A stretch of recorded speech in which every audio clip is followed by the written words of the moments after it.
Welcome everybody, ladies and gentlemen, to Bros and Football. We are back. It is Friday night. There is high school football going on in the area. Big college game going on right now.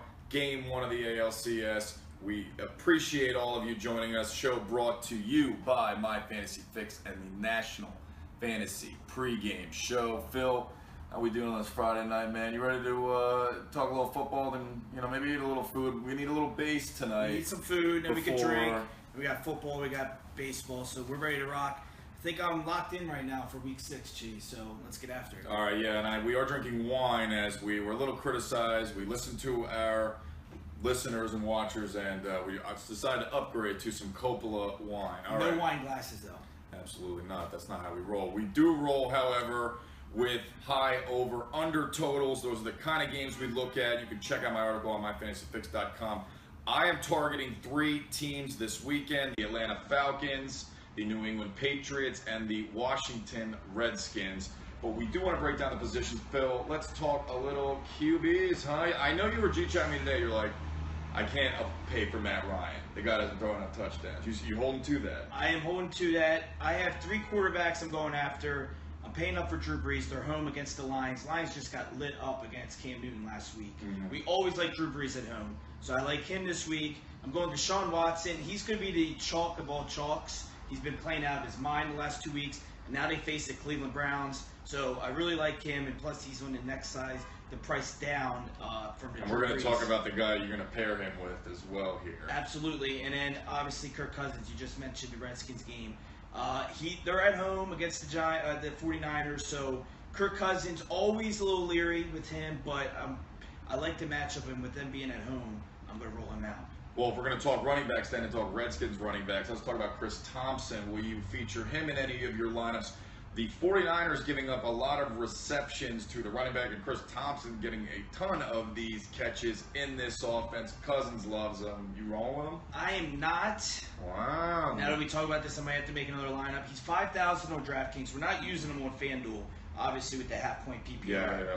But for 5,000, I'm going down with Mark Ingram or Alvin Kamara for the Saints. They're both, I believe, Kamara's 4,500. Ingram 4,400. Something yes. like that. So the volumes could be more for them. I mean, Chris Thompson, what has made him great is he's taking these dump-offs to the house. But he's not getting a lot of touches.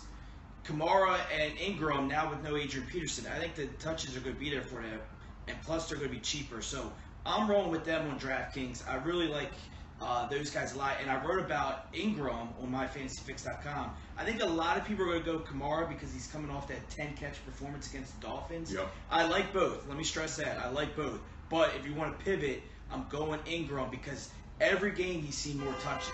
And so he's getting heavily involved. He just hasn't scored a touchdown yet.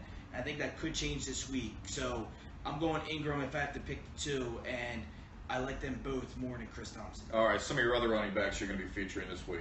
So I also wrote about Todd Gurley. Look, he was chalk last week. And he won't be chalk, I don't think, this week. No, but the Rams are facing the Jags, and the Jags are terrible against the run. Before the Steelers game, and maybe still, they were the worst yards per attempt. It was like 5.7. Yes, so I think a lot of people will be off because they got burnt last week. He fumbled at the goal line. So if he scored that touchdown last week, I think obviously his fantasy performance is going to be a lot better than what it was. So going up against the Jags, the over-under is like 41, 42. It's a spread of 3, so it's going to be a close game. Both the Jags and the Rams love using their running backs. So I love Leonard Fournette, and I love Todd Gurley because he's going to catch the ball out of the backfield as well. So even if the Jags defense, which we know you cannot throw the ball on them. So even if Jared Goff throws a couple pick sixes, there's turnovers, Gurley will catch the ball out of the backfield. So I think the volume's going to be there for him. So I really like him this week. I'm using him, and then Fournette, like I mentioned. FanDuel, I'm actually spending up on Le'Veon Bell and again, another guy. People were a little bit disgusted with his performance against Jacksonville. You might catch him a little lower on. He's too absurdly priced on DraftKings. 9,600. Especially when drop down to Kareem Hunt, 82. Or like we were mentioning with Alvin Kamara, Mark Ingram, if you wanted Chris Thompson, you could use him too. Jerick McKinnon is another guy that I'm using a lot. 4,100 on DraftKings against the Packers. So that's another guy. So Running back this week's kind of weird. FanDuel paying up, DraftKings spending down. Mike Gillislee, you mentioned the Patriots. I like him on FanDuel. Well, not a lot of people talking about him. I wrote my article on my fantasy picks, and I don't know that I can trust Gillislee. He's so touchdown boomer bust. So that's why he's a FanDuel guy, because he's not going to catch the ball out of the backfield. But if you think the Patriots are going to blow the Jets out, which very well can happen easily, as we know, then Gillislee's going to get a lot of carries, and he's going to get the ball inside the 5. So this is a game that he could have 2 touchdowns and carry the ball 15 to 20 times. You might have me convinced on Gillislee there. I am more Cheap looking option. at James White in DraftKings because of the catch potential. Him and Chris Hogan pretty much leading the way in terms of the targets with the Patriots. And let's talk about some wide receivers that you're going to be targeting this week. All right, wrote about Adam Thielen. You always ask me who is the guy that's in all my lineups. I wrote this Thursday. This was before we knew Stephon Diggs was going to be out. Diggs yesterday said he was going to play. So at that time, I really liked Thielen because I think a lot of people would probably spent up a little bit on Diggs. Now that Diggs is out, Thielen is going to be the chalk at the wide receiver position.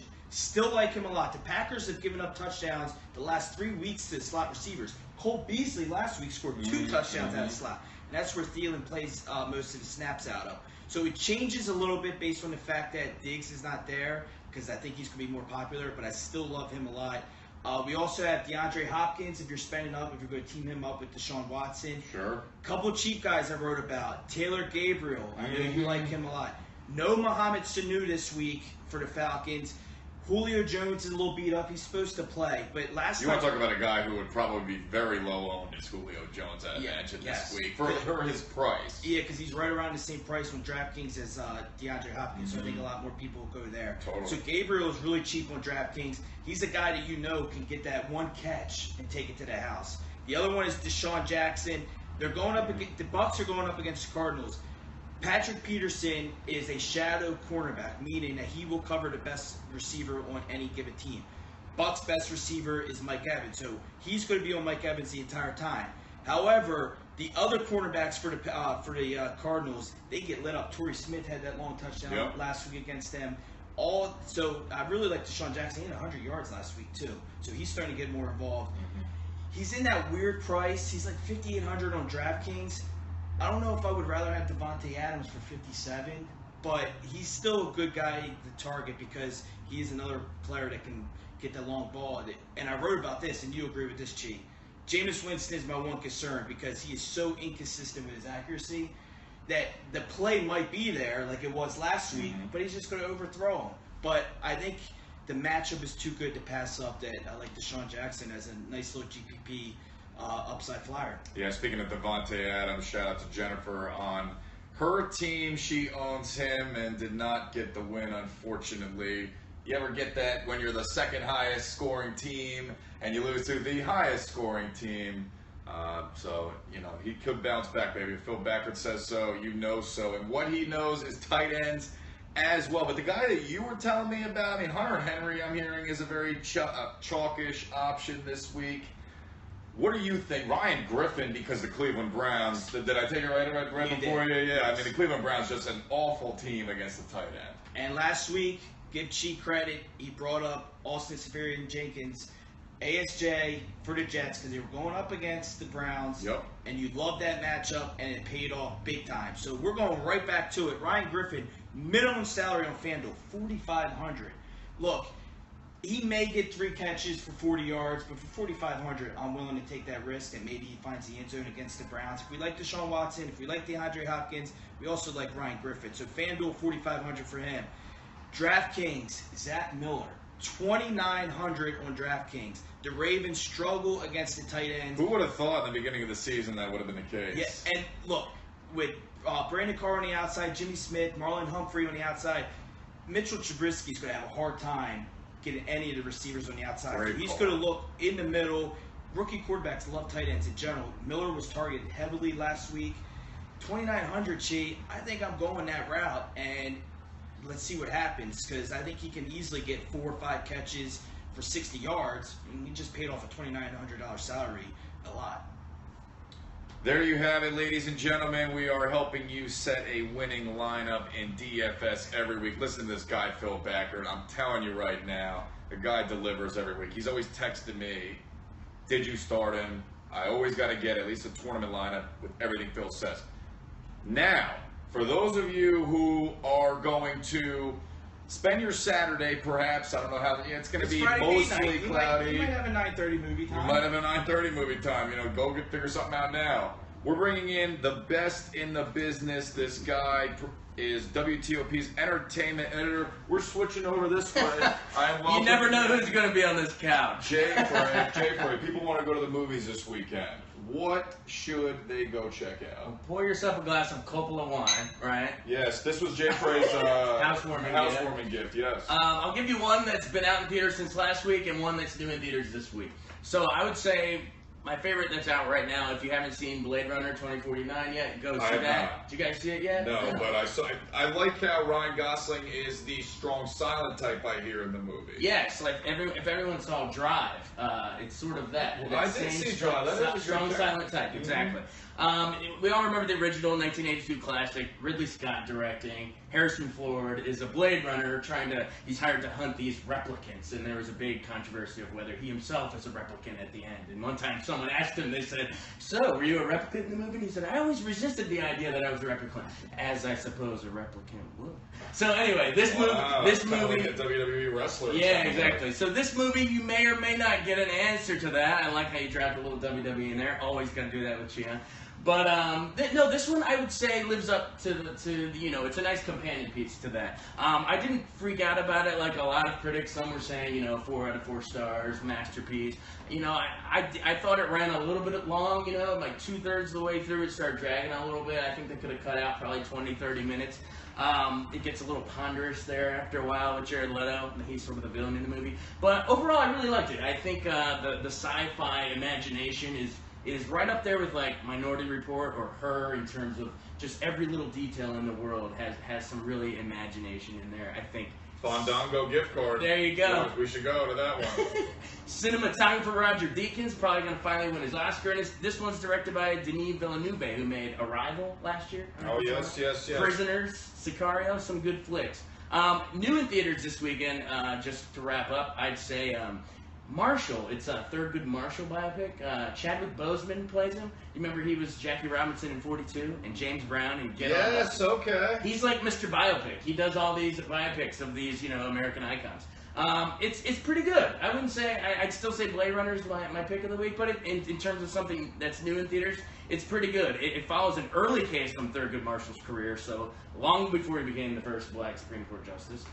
It's sort of in his early NAACP days, trying to solve it's the guy from This Is Us, Sterling K. Brown, is accused of assaulting Kate Hudson's character. Wow. Yeah. So it's a cool early court case. Kind of has some To Kill a Mockingbird vibes. So I don't think it's reinventing the wheel, but it's a nice early look at a historical figure. So there's my 2 picks. You can always check out his stuff as well, WTOP.com. This guy is the absolute man with all of his stuff, and him and I get to interview some wrestlers from time to time. Seth Rollins, The Shield, please come to WTOP. We will have the best interview ever. I will serve you protein, no donuts. The Miz came in, refused donuts. All right, thank you everybody for tuning in this week to Bros and Football. Special guest Jay Frey here. We're going to go and watch some sports out of the bars now.